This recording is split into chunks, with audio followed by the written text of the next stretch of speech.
அப்புறம் பிரைமரி செக்டர்ன்றது ஒன்றும் கிடையாது. இயற்கையிட்டேருந்து நான் ஏதோ ஒரு விஷயத்தை வந்து எடுத்துக்கிட்டேன்னா அது வந்து primary sector. Example agriculture, fishing, mining, cattle trading.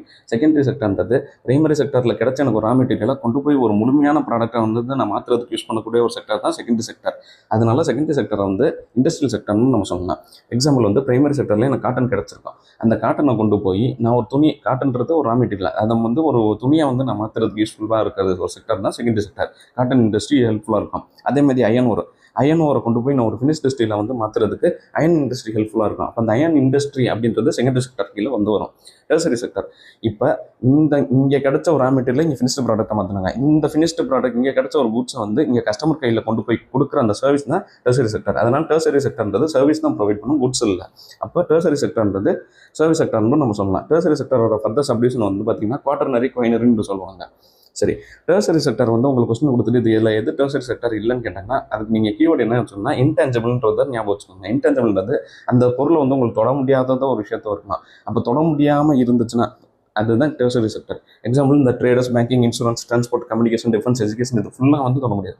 Teacher நம்ம கொடுக்குற டீச்சிங் வந்து சர்வீஸில் தான் வரும். அப்போ அந்த டீச்சிங் வந்து நம்மளால தொட முடியாது. ஆனால் வந்து அந்த உணர முடியும்ல, அந்த டச் பண்ண முடியாத ஒரு விஷயம் தான் வந்து சர்வீஸ் செக்டருக்குள்ளே வரும்.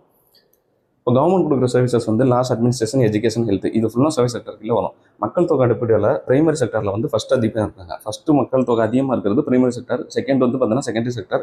தேர்ட் வந்து tertiary sector. Based on GDP அடிப்படையில் பார்த்தீங்கன்னா டெர்சரி செக்டர் ஃபஸ்ட்டில் இருக்குது. செகண்ட் வந்து செகண்டரி செக்டர் இருக்குது. தேர்ட் வந்து பிரைமரி செக்டர் இருக்குது. ஓகே, இந்தியன் எக்கனாமியோட ஃபியூச்சர்ஸ், அதாவது ஸ்ட்ரென்த் அண்ட் வீக்னஸ் என்னென்னு பார்த்தீங்கன்னா மிக்சடு எக்கனாமி. நம்ம மிக்சடு எக்கனாமி ஃபாலோ பண்ணுறோம். டே ஒன்லேயே சொல்லியிருப்பேன். லார்ஜ் பாப்புலேஷன் வந்து அக்ரிகல்ச்சர், இந்த அக்ரிகல்ச்சர் டிபெண்ட் பண்ணி தான் இருக்காங்க. ஃபாஸ்ட் க்ரோயிங் சர்வீஸ் செக்டரை வந்து இருக்குது. இந்த டெர்சரி செக்டர் வந்து சர்வீஸ் செக்டர், டெர்சரி செக்டர் தான் ஃபஸ்ட் இடத்துல இருக்குது. ஃபாஸ்ட் க்ரோயிங் சர்வீஸ் செக்டர் இருக்குது. எக்கனாமி வந்து ஜிடிபி வந்து நல்லா வந்து க்ரோ ஆகிட்டு தான் இருக்குது. ஜிடிபி வந்து மேக்ரோ எக்கனாமின்னு சொல்லியிருப்பேன். இப்போ ஜிடிபி க்ரோ ஆகிறனால மேக்ரோ எக்கனாமி வந்து ஸ்டேபிளாக தான் இருக்குது இந்தியாவில். இதெல்லாம் வந்து strengths of Indian economy. Weakness பார்த்தீங்கன்னா நிறைய மக்கள் தொகை இருக்கிறது தான். நிறைய மக்கள் தொகை இருக்கிறனால பாவர்ட்டி அண்ட் எம்ப்ளாய்மெண்ட் இருக்குது. அவுடேட்டட் டெக்னாலஜி, ஸ்மால் ஸ்கேல் இண்டஸ்ட்ரீஸ்லாம் வந்து இன்னும் அவுடேட்டட் பழைய டெக்னாலஜியாக தான் யூஸ் பண்ணுறாங்க. இதெல்லாம் வந்து இந்தியன் எக்கனாமியோட வீக்னஸ். ஓகே, டெவலப்ட் நேஷன்ஸ் வந்து மொத்தம் 3 நேஷன்ஸ் இருக்கும். Develop nations, under develop nations, developing nations இருக்கும். டெவலப் நேஷன்ஸில் வந்து பார்த்தீங்கன்னா national income, per capital income, standard of living, எம்ப்ளாய்மெண்ட்லாம் நல்லா தான் இருக்கும். டெக்னாலஜி, இண்டஸ்ட்ரியலைசேஷன், அர்பனைசேஷன், இது ஃபுல்லாக வந்து பீக் லெவலில் இருக்கும். பாவர்ட்டி, அங்கே வந்து வறுமை வந்து கம்மியாக இருக்கும். இப்போ இந்த டெவலப்டு எக்கனாமிஸ் வந்து அட்வான்ஸ்ட் கண்ட்ரீஸ்னு சொன்னால், எக்ஸாம்பிள் சொன்னால் அமெரிக்கா, இந்த கனடா, இந்த இதெல்லாம் வந்து சொல்லலாம். அண்டர் டெவலப்டு கண்ட்ரீஸ்ன்றது backward nation or third world nations நம்ம சொல்லலாம். எக்ஸாம்பிள் வந்து மியான்மர், பாகிஸ்தான் சொல்லலாம். டெவலப்பிங் கண்ட்ரி, அப்போ இது ஃபுல்லாக லோவாக இருந்துச்சுன்னா அது அண்டர் டெவலப்டு, இதை வந்து மாடரேட்டாக இருந்துச்சுன்னா அது டெவலப்பிங் கண்ட்ரி இந்தியா.